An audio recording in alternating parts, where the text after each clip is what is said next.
Here it is, another book haul, because I want to put these books on my shelves. So we're just going to dive right in. I'm going to try to expand on any of these as needed. We'll start with The Picture of Dorian Gray. Now this is an okay copy. It's like the Barnes & Noble copy. I have to compare it to my current copy. I want to see if this is worth the upgrade. I picked it up for 50 cents. It does have a nice introduction. And I think that, oh no, someone underlined stuff in here. I didn't notice that when I got it. This is terrible, but it was in pencil. That just means that when I do go back and read it, I'll have to have an eraser nearby, but that's okay. Picture of Dorian Gray, very good book. Well, I've made mistakes. I also picked up The End of the Affair by Graham Greene, because this is a really cool copy. Has everything you want. It has like the little French flaps and hard to see, but deckled edges. I like deckled edges as much for their pleasing aesthetic look as I do for how much other people hate them. This is a Graham Greene Centennial Edition. I have never read Graham Greene. This is very short, and I thought it was really nice, but the mistakes were made because I did not realize that this book had highlighting in it. And atheist ? Written on the side of one of the pages. So, oh well, it was 50 cents. Hopefully the highlighting doesn't get in my way. Have you ever noticed? I don't know how many of you have read annotated books. I can't do it. I have to either read the annotations or read the book. But the problem is with the annotated books, my little scattered monkey brain just automatically looks at the margins every time. I have a really cool copy of the Dragonlance trilogy, like the original one, but it's annotated and I can't get past the second chapter. Like, I don't think the book's the best. That might be one of the reasons, but also the annotations are amazing. I just can't get through the book because I keep getting sidelined by all these little notes and stuff. And so hopefully there aren't too many annotations in that book and it won't get in the way. I picked this up, but I might be selling it. And that's The Plot Against America by Philip Roth. This is like a first edition. It's not a first printing. It's in really good shape. And my problem with it is I really wanted to read this book and I cracked it open and I don't know if I like the writing style. Like, I just skimmed another page and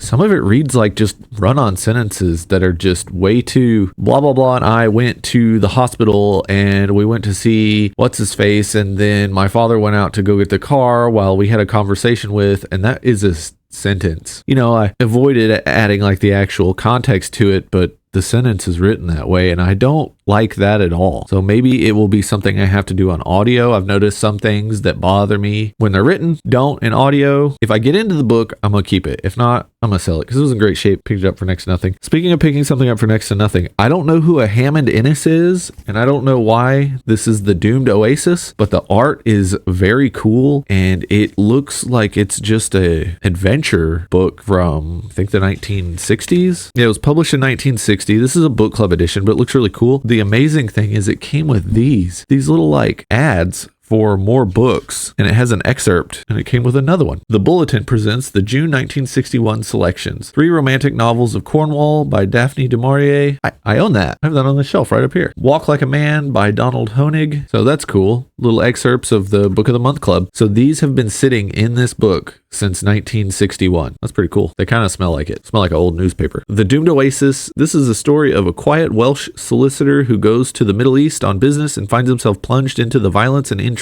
of a great struggle for oil. I'm sold. It's also a super short book. One of my favorite things about my local library, that's where I picked up a bunch of this stuff, is it's risk-free. I spend 50 cents or $1 and I pick up something like this and I can give it a try, and if I hate it, I'll just donate it back and they'll sell it again or something. Or I'll find someone else who likes it. I really like having such a low barrier to entry with a bunch of books that I would have never thought of looking up. You know, when I go to stores, I go my regular places. I go to crime and thrillers, science fiction and fantasy, horror, blah, blah, blah. But when I like stumble upon things like this off the beaten path, it's really fun. I have found some great books doing that, and I highly suggest to all of you, like, take a risk. Like, judge a book by its cover and pick it up because it has such beautiful artwork. Look at that. It's so cool. Now, I want to read Jane Austen, and I've kind of slowly been collecting some of her works, and I could not resist picking these up. They are not in the best shape, but they are the Everyman Library editions of Mansfield Park and Sense and Sensibility. And the thing about these is you can see they're kind of warped a little, which isn't the best, but the pages themselves are in very good shape. And aside from just being very well-loved library books, they're still definitely good reading copies. And I like saving library books. You know, you can pick up whatever kind of edition of a Jane Austen book because they're in the public domain, so they get printed a billion times a year. I just wanted something kind of cool like this. I like the paper in Everyman's library books, so I wasn't going to pass them up for $1 each. Now, I gave away this book to someone else. It was signed, first edition, first printing. And you know what? My library provided. They retired their copy of Mystic River by Dennis Lehane, and so I picked it up. So now I have a first edition, first printing. Granted, it's a library book and it's not signed, but I think this one is going to mean a lot to me, especially if I really enjoy the book like everyone says I'm going to. So I'm happy to have it. I have a bunch of library books from my library now, and they bring me nothing but joy. They're still in good enough shape to read. They're not going to fall apart on me. They already have a broad art on them. Yeah, they've got all the regular library crap on them. A lot of which I can easily get off with like a lot of which I can easily remove with like a hairdryer or Goo Gone. Got that dog back there staring at me. She was chewing on her feet. I made her stop. Now she's being salty. I own way too many copies of different Glenn Cook novels, but I won't let something like that get in the way of me picking up a first edition, first printing of She Is the Darkness. Is this my favorite? No. Am I still very happy to have it? Yeah. I really don't like the cover art. It's very like goth, and if that's Croker, like come on man, it looks terrible. And don't get me started on the lady. Yeah, I don't know about that at all. I recently finished The Gray Man for the second time. Love it. Mark Greaney is my favorite thriller writer, and I realized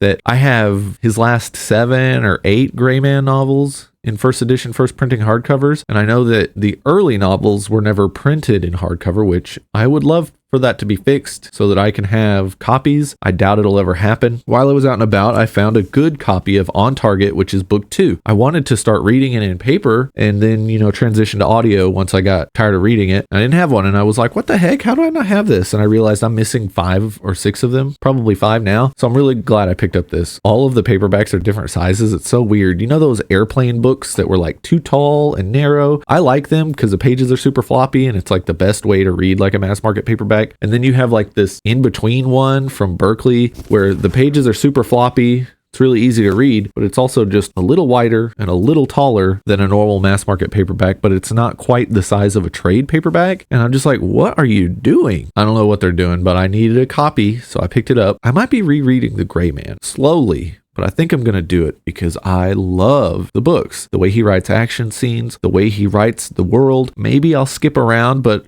I doubt it. I'll probably just read them in publication order again instead of picking out my favorites because they're all my favorites. I think there's only one of them ever that I had any pushback on, and that was because he changed the way he wrote the chapters that involved court gentry directly. If there were moments of introspection or something like that, he shifted to first person, and that was jarring to read 11 books or whatever in a row of third person and then him to switch to first person every couple of chapters. Wasn't a fan, but it's his series and I'm glad he experimented. I'll go into this later. I want to do a guide on all of the Gray Man novels, so maybe after I finish the new one that comes out in a week. Got delayed on audio, which is terrible for me because I've only ever done them on audio except for my reread of The Gray Man. This will be the first time I've read a Gray Man novel with my eyeballs first, and I'm looking forward to the experience. I want to see how it contrasts to the way I've done it before, which is always on audio. Now, while I was out and about, I managed to find a very good deal on a book that is a little pricey. These are $20 and I picked this up for $5, and that is Fist of the North Star Volume 2. I really got to get to reading this. I'm glad I picked this up though, because I know as soon as I finish Volume 1, I will have wanted Volume 2. And by the time I finish Volume 2, I should have found Volume 3 for a reasonable price, or I'll have to go pick it up new, which is also fine. I really love these hardcover editions of Fist of the North Star, and there's like glossy blood spatter on the cover, which is awesome. And this guy is just like ridiculous looking. I don't even know who that is. I'm looking forward to figuring out who this like Sigma Griffith looking guy is going to be. I guess we'll find out soon. I really want to get back into reading more manga and comics. I've read the first 87th Precinct novel, Cop Hater, and I loved it. Cannot find a copy anywhere. Don't understand why. I guess because it hasn't been printed in like 40 years. I take that back. It hasn't been printed in 30 years. But this is The Mugger, book 2, published in 1996. This is like a first edition of this version from Warner Books. Look at this. It's a little baby book. I can't believe it. And it's only 178 pages. I could probably read this in a single sitting, and I might. I want to keep reading 87th Precinct. I want to get copies of the books too. One, because they're really small and really cool. I might collect them in paperback, which goes against everything I stand for, but that's okay. I just really like having the hard copy, and I like taking the time and looking through kind of how Ed McBain wrote his stories. I mean, he created the police procedural novel basically, so it's really cool to see what he does in there and kind of dissect the books. That's one of the reasons I'm rereading The Gray Man. I want to know how it works, how he writes the way he does, and it is a lot easier when I have already experienced the book, either reading it or listening to it, and then going back, because I get to let a decent chunk of my brain focus on the writing as it's structured versus trying to follow the plot and enjoy what's going on. Like, I'm going to enjoy it on a reread because it's a book I love. Having that extra like mental cache to kind of compute what's going on in his writing really helps a lot. I finished Impresario of Texas last month by Greg Cantrell, and I loved it. It's such a great biography. And so I knew I wanted more books from him, and I had added some to my wish list, and then I got like a notification that one of them was on sale. And so I picked up this hardcover first printing of The People's Revolt, Texas Populists and the Roots of American Liberalism. I know this is going to probably be a lot more in depth than I expect, but I'm just really fascinated with it. Tell me if you change a couple of keywords in here, whether or not it sounds familiar. In the years after the Civil War, the banks, railroads, and industrial corporations of Gilded Age America, abetted by a corrupt political system, concentrated vast wealth in the hands of the few and made poverty the fate of many. So I've always been a big fan of the Gilded Age. One of the reasons is because it has a lot of parallels with right now, unfortunately. And so I think this will be really fun to read. This is people coming together to create basically a third party to force the other two parties to actually do something for normal people. The populist movement is really interesting from that time. It's not like the capital P populist, I guess is the best way to put it. This was like an actual movement of people that were wanting to help one another have a better life, and not about a